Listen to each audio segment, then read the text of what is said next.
स्वागत है दोस्तों। स्टडी फॉर यूपीएससी में हम लोग मॉडर्न इंडिया पढ़ रहे थे और क्षेत्रीय राज्यों के उदय की चर्चा कर रहे थे। ठीक है, तो आज हम लोग पढ़ेंगे मराठा के बारे में, क्योंकि उदय पढ़ रहे हैं, बाकी कुछ और नहीं पढ़ रहे हैं। तो देखते हैं, अगर हम मराठा की बात करें तो प्रारंभ में मराठों को जो है ना संगठित करने का जो प्रयास है वो ताराबाई ने किया था। ये 18वीं सदी का है ना। ठीक है, 1707 ईस्वी में क्या हुआ कि ये साहू जो आपको औरंगजेब के द्वारा क्या कर लिया गया था कि कब्जा में कर लिया गया था।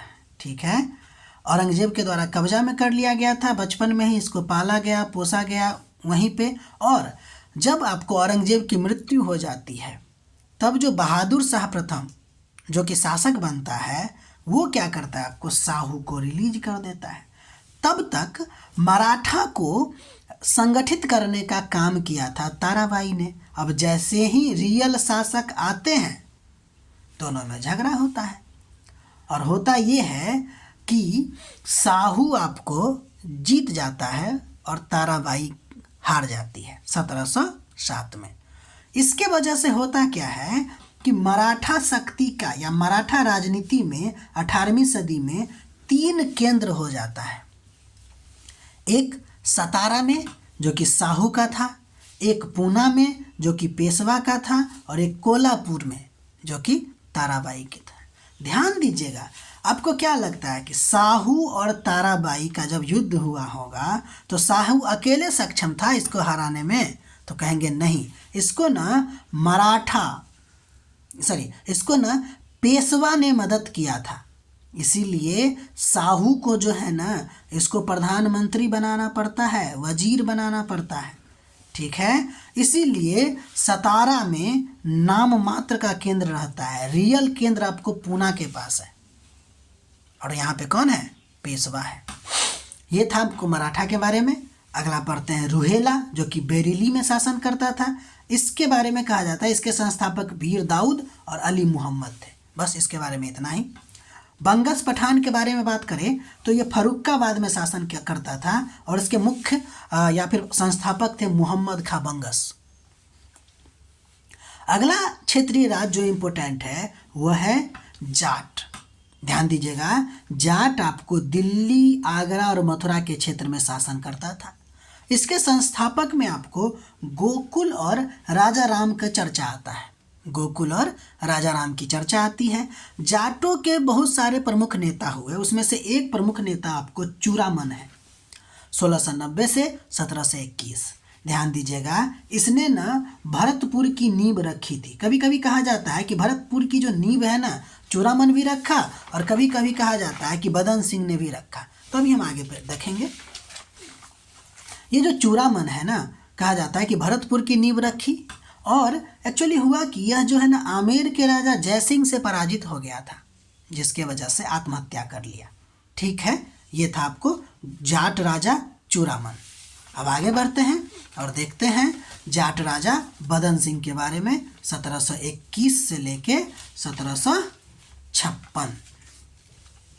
ध्यान दीजिए, अहमद शाह अब्दाली ने इसको क्या किया था, इसके बारे में फैक्ट है कि राजा की उपाधि बदन सिंह को दिया था।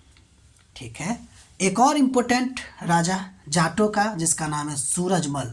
इसको जाटों का अफलातून या प्लेटू कहा जाता है।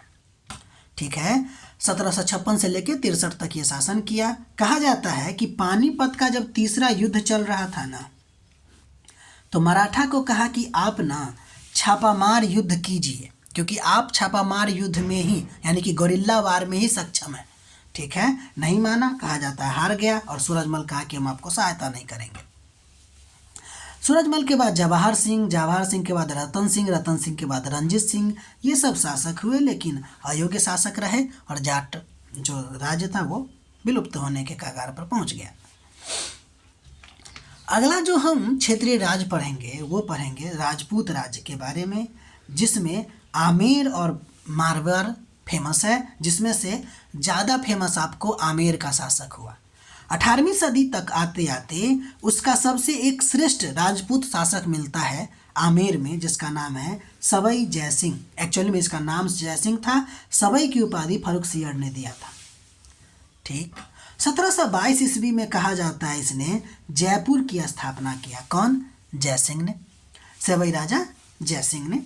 इसके अलावा इसने दिल्ली, जयपुर, उज्जैन, वाराणसी और मथुरा, कहाँ कहाँ? दिल्ली, जयपुर, उज्जैन, वाराणसी और मथुरा में वेदशालाएं स्थापित किया।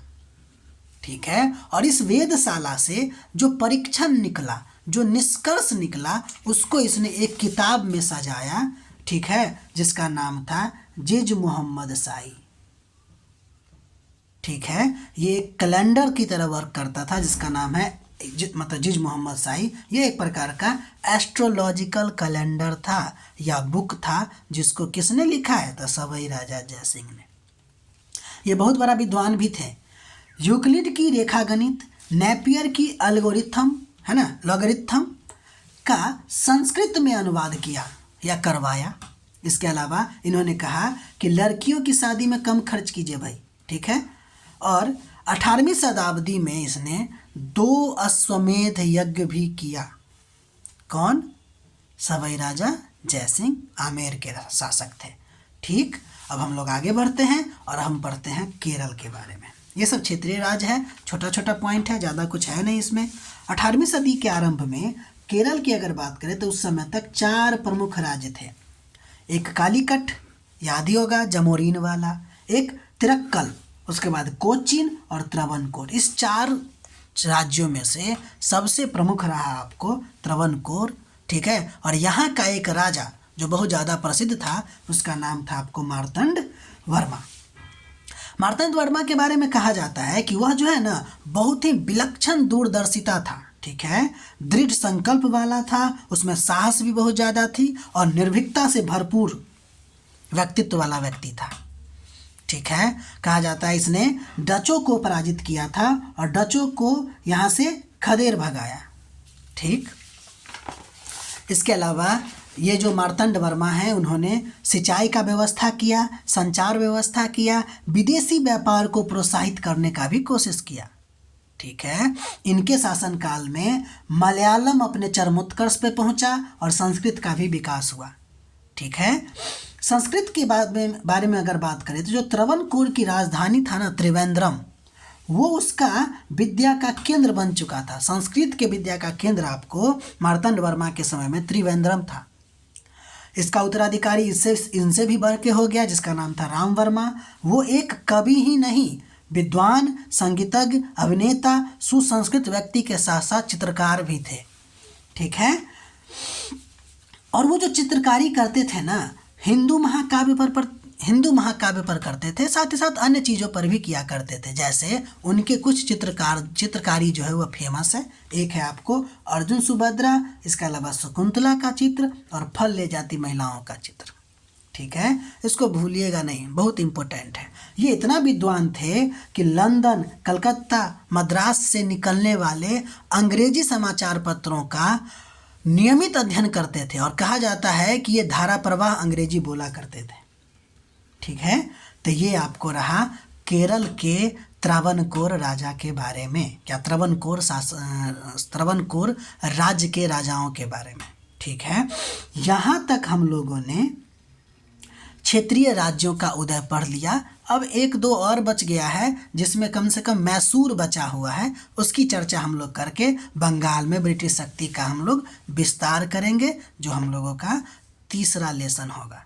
ठीक है, अगर हमारा प्रयास आपको अच्छा लग रहा है तो हमें लाइक कीजिए, शेयर कीजिए, सब्सक्राइब कीजिए। ठीक है, और अपना पढ़ाई करते रहिए, नोट बनाइए और क्या रिवीजन करते रहिए। मिलते हैं हम लोग अगले वीडियो में।